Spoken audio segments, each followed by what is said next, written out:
Hello, my lovelies. This is Paisley Wilde, and welcome to the spaces between.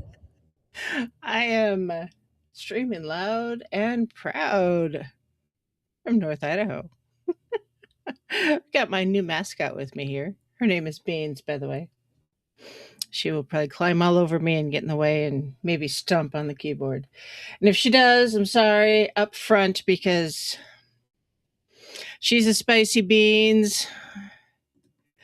Uh, yeah, spicy beans. Yes, she does that occasionally. She just has to touch things and stuff. I'm sorry up front. Yeah, she's just kind of a stinker butt. So hi, I see so much Jake, and I see Gemini both in the chat room. How you guys doing? Long time no chat. Hope you guys are doing great where you are. Trying to be online more, really, truly, even with all the extra help. So, yeah, it's been crazy, watching the news, trying not to be involved in the news, but watching all the same because, there's a lot of news out there. There really is. And even though I am not partaking of the news as much as I used to be, it trickles down. Oh, yes, Gemini. Beans is a kitten. Here's Beansy. Spicy beans, yes. She's a fluffy, fluffy bean. Uh, so she was gifted from the land of the Facebook, and she was abandoned right around Halloween. She was probably birthed right around the summer equinox. No, autumnal equinox. Right around, yeah, autumn equinox, and Halloween being, the time for black cats being, not good because people are just weird about the black cats. She was abandoned and needed to be rehomed. Anyways, Facebook ad was hilarious. It was like, I have a bag of beans that needs to be rehomed, and the local beans distribution network is full of beans and cannot take any more beans because at that same time there had been a couple of cat hoarders, which is crazy, had passed away, and so our local shelter had been inundated with cats, and so Miss Beans was rehomed with us, and the name was just, we couldn't say no to keeping the name of Beans because yes, so she's a little bag of beans. And sometimes she's a spicy bean, sometimes she's just bonsai beans, and yes, so yes, we've got the drama Andromeda, and we've got spicy beans. So yes, bag of beans. Because I lost Merlin this past summer, and I needed one more. So now we have beans, and yes,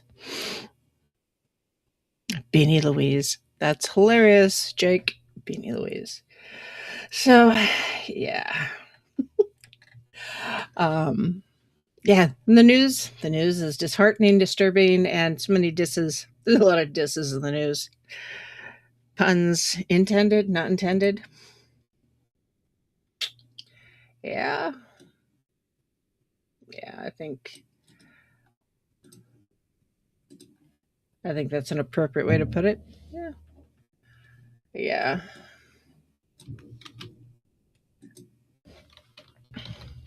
Yeah. A lot of disses.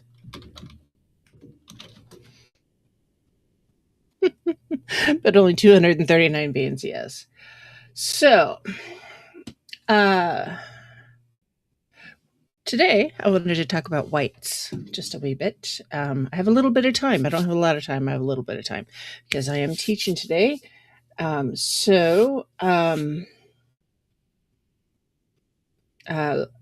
Wights, land Wights, are often what comes to mind when people speak of Wights.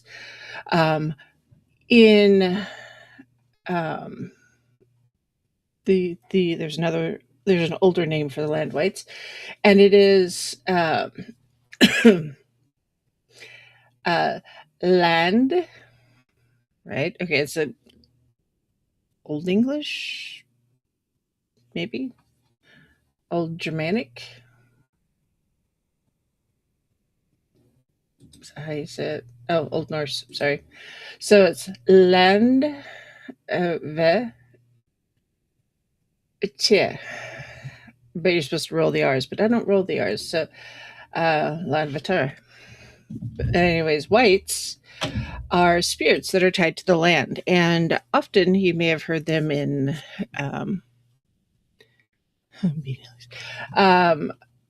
so when we hear movies like The Hobbit or Lord of the Rings or the they may have spoken of the Wights more if you've read the books. They show up a lot in that type of genre of fiction,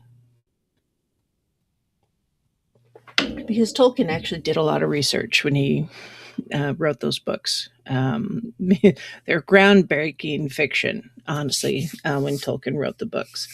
And he brought to life a lot of the Nordic and Old Germanic fiction or mythology with his fiction.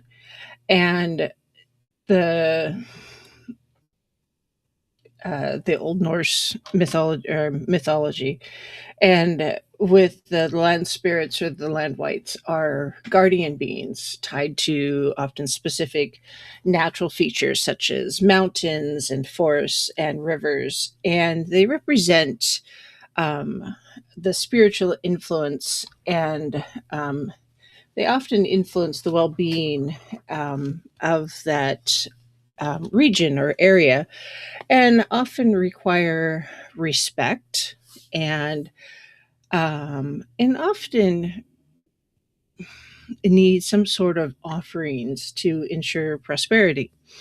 And they can bring blessings or curses, generally down or to the humans around or in that region, depending on how the humans interact with the space. And now it's across many mythologies that these Wights depend. Sorry, I was just giggling at the comment in the chat. Depending on how the humans interacted with the spirits. So now, often, if you stop and think about sylphs, for example, weren't always necessarily tied to the specific wells originally, but once they had been patronized for a period of time, they were gifted with a lot of energy, because like think of it as like an oasis or in like the deserts. There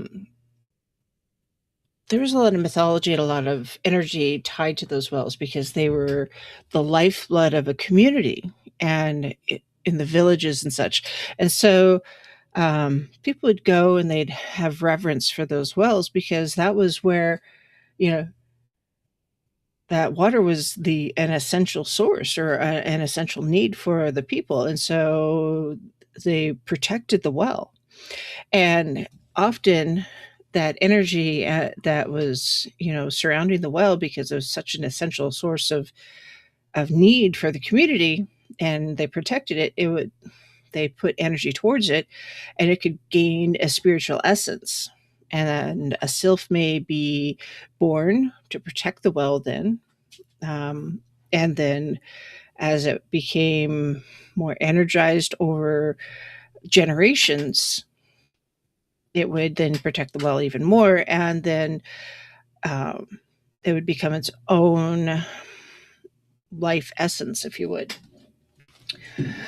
Excuse me. So it would then have its own energy. And then now, as we look back, we see a lot of mythology surrounding lakes and oceans and waterways. Think of the Loch Ness Monster.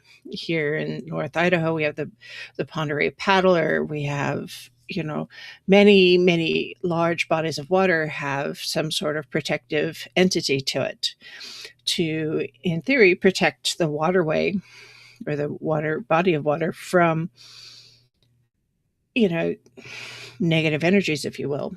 And often those large bodies of water, such as a large lake, are often large bodies of ley line energy or ley energy, because ley line energy often follows similar routes to waterways.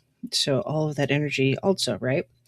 So when it comes to land wights, however, they don't always follow those same energetic channels because, like with mountains or mountainous energy, they are often in the craggy peaks instead of down in the valleys. And so they are forming upward, right?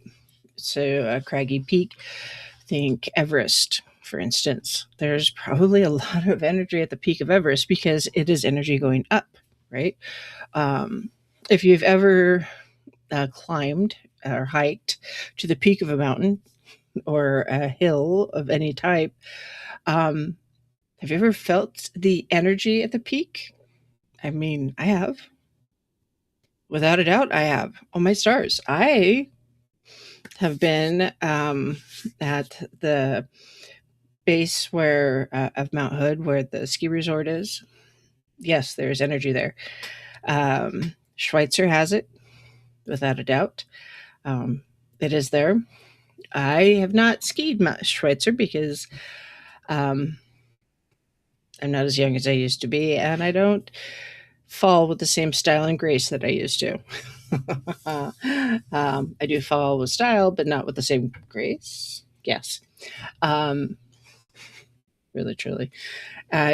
Often landmarks, think of the Eiffel Tower or the Leaning Tower of Pisa or the Washington Monument. A lot of those have energy that have been acquired over time because people have gone there and have some reverence for them. So they have acquired energy.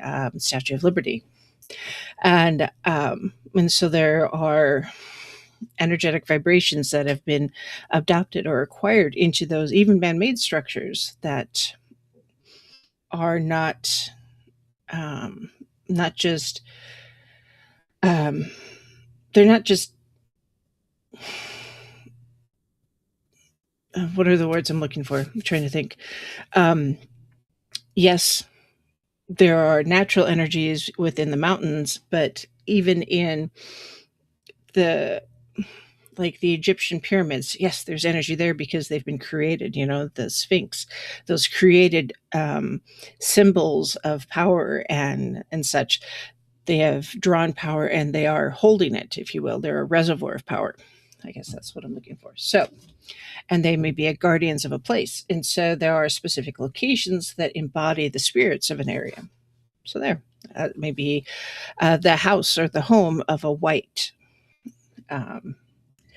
And there is no set positive or negative, happy or joy, if you will, when it comes to energy. It's not a negative or positive energy. It's a very duality of nature. And so when it comes to wights, they can be good or bad. They can be both. They're considered gray energy, chaos neutral, if you will.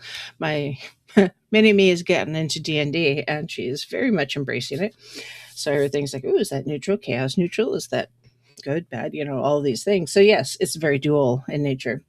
And so they can be benevolent in offering their blessings, or they can be harmful in causing misfortune if angered, or if misled, if you will. And often they have a very tangible presence. I mean, you can feel it. If you go someplace and you feel the little hairs on your neck rise, or you get the goosebumps, or your arm hairs start to lift, often you can feel that. I mean, think of the old growth forests. If you've ever been in an old growth forest, you can feel that energy. You can just feel it. Um, and I mean, you can feel it. Um, in times past, um, the Vikings, when they sailed past Iceland, they would often remove some of the dragon figureheads from their boats, their ships, because they felt just intimidated, and the intuitive energy. They would remove the prow heads from their boats to conceal their ships, even so they would be hidden from the whites and the energy of the island itself, so they could sail around it. So they would be hidden.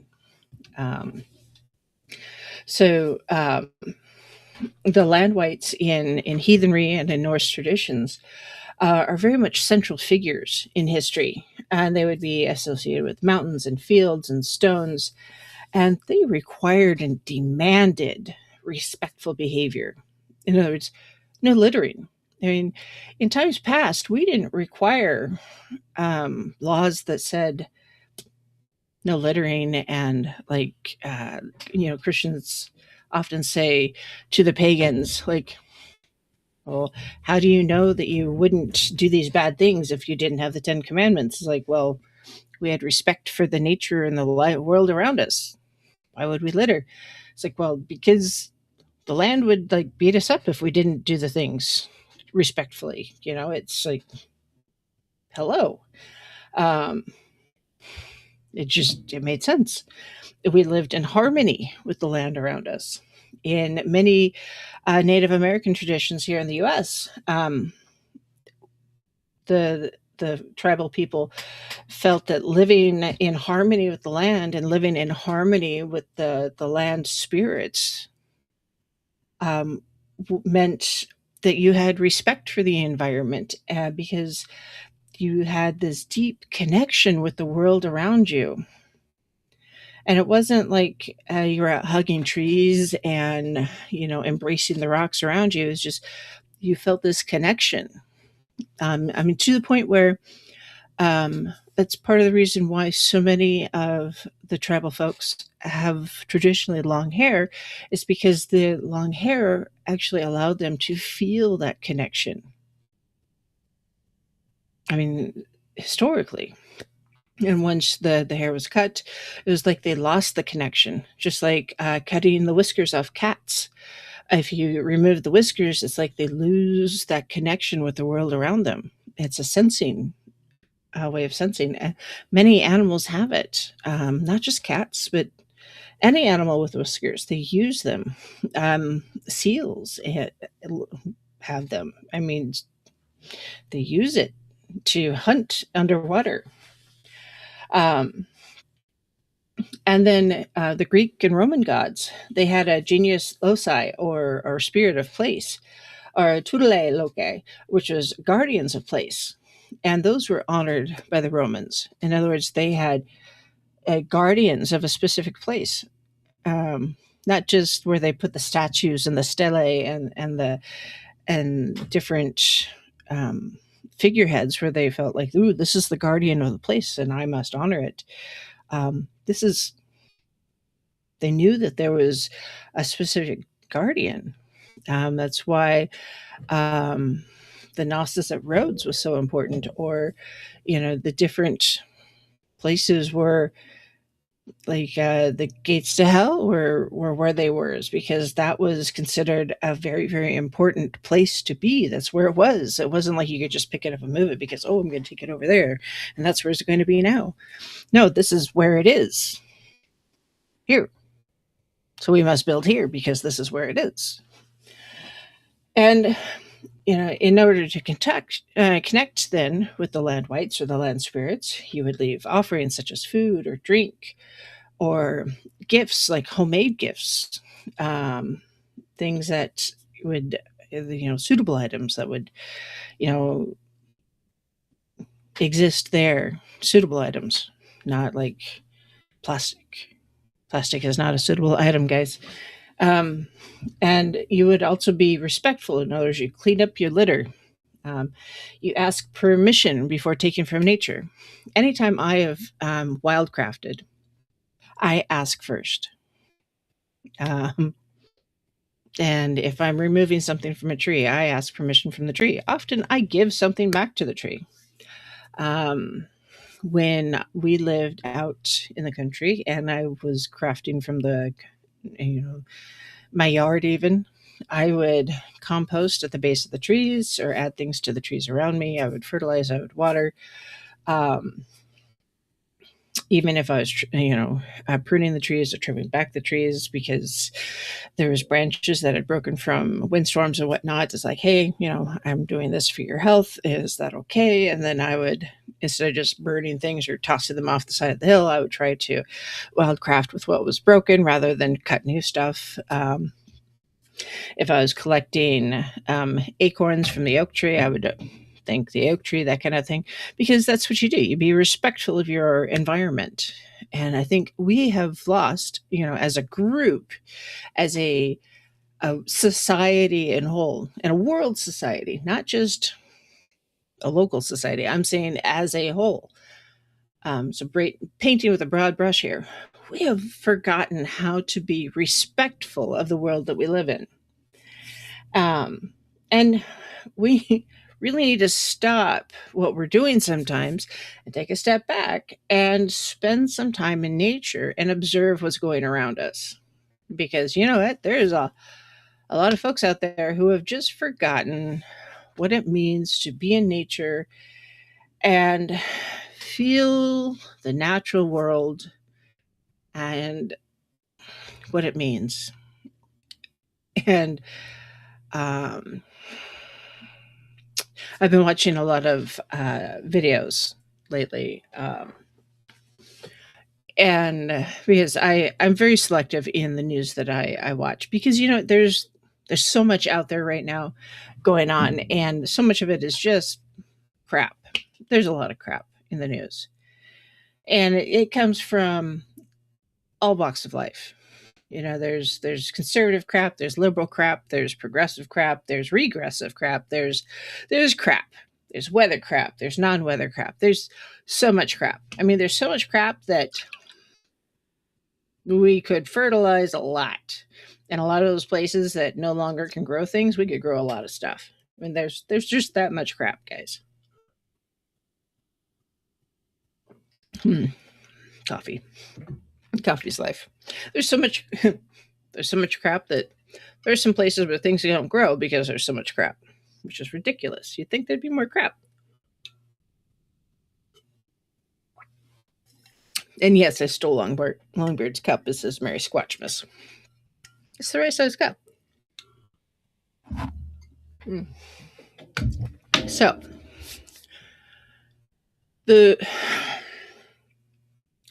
there's so much crap that people have forgotten how to observe and watch and listen.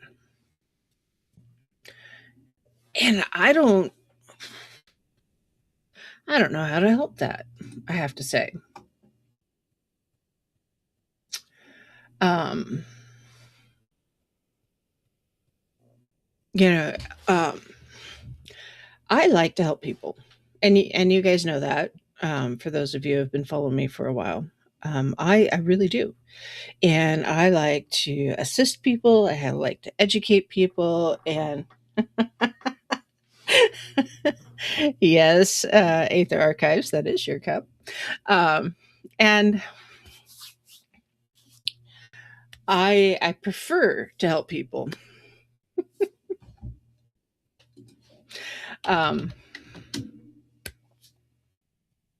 Because I help people, right? But there's so much hate in the world. It's like all we want to do is wallow in the crap, you know? Um, it's like all anybody can see is the crap, and I don't understand it. Um, and there's it's Um,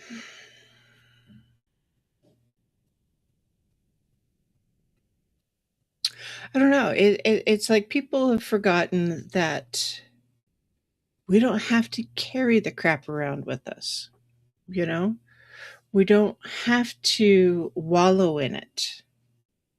It's not something that we have to have. We can set it down and we can walk away. Um, if it's not our crap, why are we picking it up and carrying it? Um, so, whites, for instance, are there to protect the world around us, right? And a lot of people, for instance, don't believe them, especially in the world today, um, because the whites often include like trolls and giants, and some people feel that whites include the elves. Um, I don't know. I have mixed feelings on that. But, whites are generally, I feel, um, they're just their own type of creatures. And they take on the forms that they need to take on, right? And if you've got the ability to see them or experience them or hear them, that's awesome, because some people do. Um, some people really, really do. And that's so fantastic. Because some people can hear them, some people can just feel them, and some people can see them. And they can live under trees, they can live in water, bodies of water under rocks. Um, some are, you know, they're not necessarily the dryads or the naiads, but they're very similar. And you know, a land that has lost its whites has lost its way. Um, and a land that has lost its way will lose its people. And a land that has lost its people is just lost. And it's lost its magic, it's lost its energy, and it's just lost. And nothing that you plant will grow. Um, it doesn't have its visions, it doesn't have its connection to the underworld, it doesn't, or the overworld, or anything. And our ancestors took it seriously, and um, the the ancients took it seriously, and now it just it seems like we really need to reconnect with the old ways. And I'm seeing it more and more, honestly, that um, people are connecting with the old ways. They are remembering the old paths. Some of them are trying to take the old ways and pigeonhole them into the new ways. And that's not the way it works, but okay. I know they're trying to figure it out, but it's um, not everybody can get it. Not everybody um, understands. Not everybody can open their minds yet. Not everybody's there yet, if you will. So, so how do you connect to the whites? I guess. Well, one, meditate. Do the meditation, do the work. You can't just assume that if I don't do the work, you can't do it, because you can. Even if you live in cities, urban areas, there's still whites in the urban areas because they're still there. They're different. As our world has changed and evolved from, you know, the non urban to more urban, and the forest has made way for less forest. And I mean, there's a lot of whites in Europe, and Europe has a lot less forest than America does. And for those of you who don't believe me, take a deep breath because it's true. The U.S. has a lot of ground still that has not been urbanized. So what do you do? Well, take a deep breath, ground yourself, cleanse yourself, ground yourself, meditate. You're gonna have to do some preparation, and you know what? Have your green stuff growing. Um, have some plants in your world. Um, if you're not very good at growing things, even air plants, because it's not just land whites. There are spirits in the air around us, um, and and the buildings around us. If you've ever gone into a building that's been abandoned for a while and it just feels kind of dead, or an apartment that's been empty for a while, it just feels empty and negative, like there's nothing there. Or I mean, this is why like Mr. Longbeard, like Don and Brent when they were doing the show. I think Brent's still doing the show. The Paranormal Portal. So many ghost stories are out there. Spaces can become haunted. I mean, ghosts are there because spirits are there. There are spirits in a space, even if it's not a white, because whites are different than ghosts. Ghosts are derived from humans.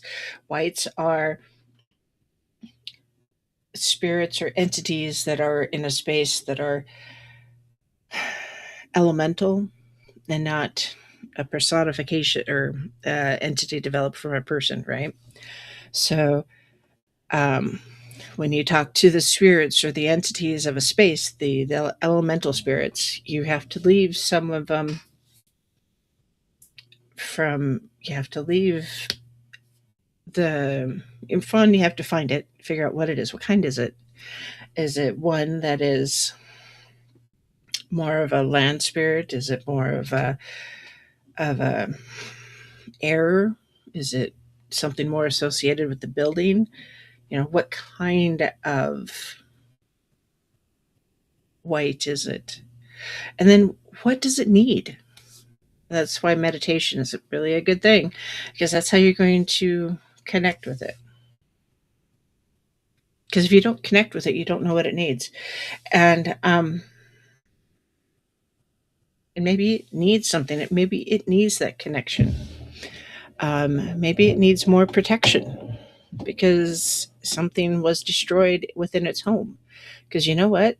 A lot of those land whites, their homes have been destroyed too. Um, think of think of where they used to live. There are many, many communities that have now been built over streams and rivers and ponds and lakes. And there have been lakes and ponds and rivers that used to be dry land. There's been stuff created that wasn't there before. And well, our world is changing, just like our environment is changing, because environment is our atmosphere. Our climate is changing because climate changes, right? And as that energy changes, things are shifting. And sometimes those whites need assistance in shifting from where they need to be, because you know what? Sometimes they need to change too. And it's not just the sacred places, although those are there too. Um, and it's not just, and whites are not necessarily deities or divine. Sometimes they're just energy that needs to move from one place to another.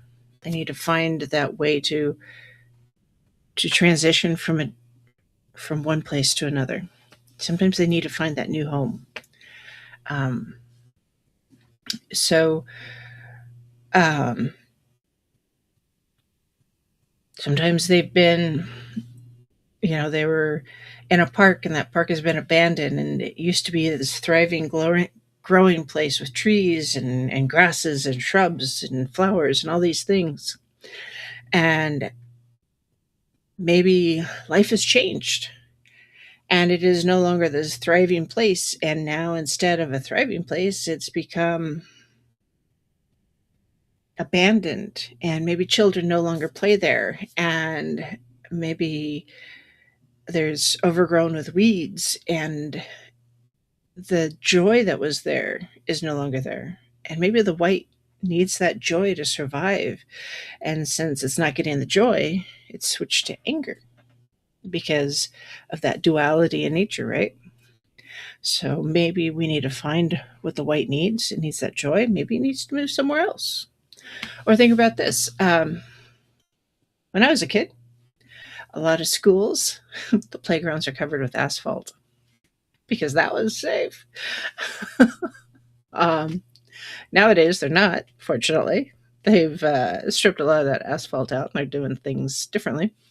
But a lot of schools are, even though they're safe places, there's a lot of danger and anger and other stuff going on at schools around the world. And hey, Lucky, how's it going? And and so there's sometimes a lot of fear in those places. So what's changed? And um, maybe sometimes they just need a little bit of love or affection, or maybe just a memory of what was instead of what is. You know, um, maybe a mandala, maybe something else. There's absolutely something that changes over time as people move from one area to the next. If you look at the way urban development happens, you can tell that our world changes. It ebbs and flows. People move and change. Urban development, redevelopment, a reinvestment in a place as the changes in the times. Look at Michigan, for instance, lead in the water. I can't help but wonder if the water whites there have been affected in a big way.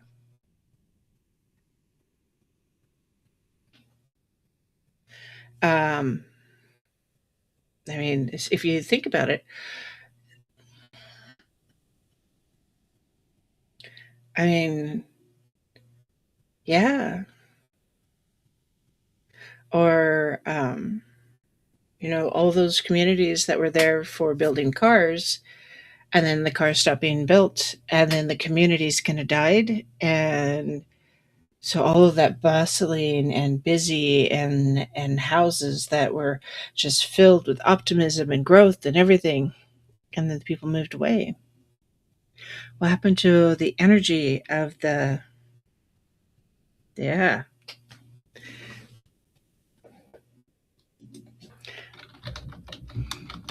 So no, I'm not skipping school. School, I don't have to be there for another whole hour. So there. So yes. So yeah, some of those homes probably had really positive energy within the buildings. What happens if the building is torn down? What happens to that white or that the energetic being that lived within the home? Is it just released within the air and released back into the ethos? Is it buried within the ground? What happened? So as time goes, what happens, to all of those energetic beings out there? Are they just abandoned, or are they focused somewhere else? Is all of the anger that's out there in our world right now, Are they just whites that are kind of puddling somewhere because they're angry because they've been abandoned? Makes you kind of stop and think, doesn't it? So, before you respond with anger to some of the stuff that we see in the news, maybe stop and think. Is are the people reacting in anger because they're truly angry, or are they reacting in anger because they've been influenced by spiritual energies that they don't understand and they cannot control? There's a lot out there, and there's a lot out there that we really don't understand. So maybe that's something to take from today. Yes, there are land whites, there are water whites, there's so many entities and spirits out there that we don't necessarily understand, in part because we've lost that understanding, because the old ways were lost and the new ways are being refound. And as the new ways are reforged, um, we have to find the white way of it, if you will. So I'm going to stop there for today because, well, I need a little bit of lunch before I go to school. So, anyways, if you have any questions, shoot me an email. It's wildpaisley@gmail.com. You can find me in various places online. You've got Rumble, you've got YouTube, you've got Twitch, you've got Facebook, you've got X, you've got Substack, you've got Truth Refugee Radio. So, yes. And you can, like I said, you can always send me an email at wildpaisley.com, gmail.com, excuse me. Dubby is still sponsoring me, so you can always go to Dubby and really good drink, by the way. Use Paisley Wilde as a coupon to get a discount. And yeah, there's no real distinct line between the energies and the whites. The gods are a little different than the whites because they are a slightly different strength and energy. Slightly different, as in they're a lot stronger. But yeah. So take a deep breath. Cleanse yourself of the negative energy. Prepare yourself to move forward. Don't forget to journal everything. And embrace your future, because we have a lot going on in our world today. And don't wallow in the negative, because you know what? Everybody else seems to be. And we need as much positive out there as we can. So I will see you next time. This is Paisley Wilde, and thank you for joining me here in the spaces between. So merry meet and merry part and merry meet again. And I will see you next time. Thank you.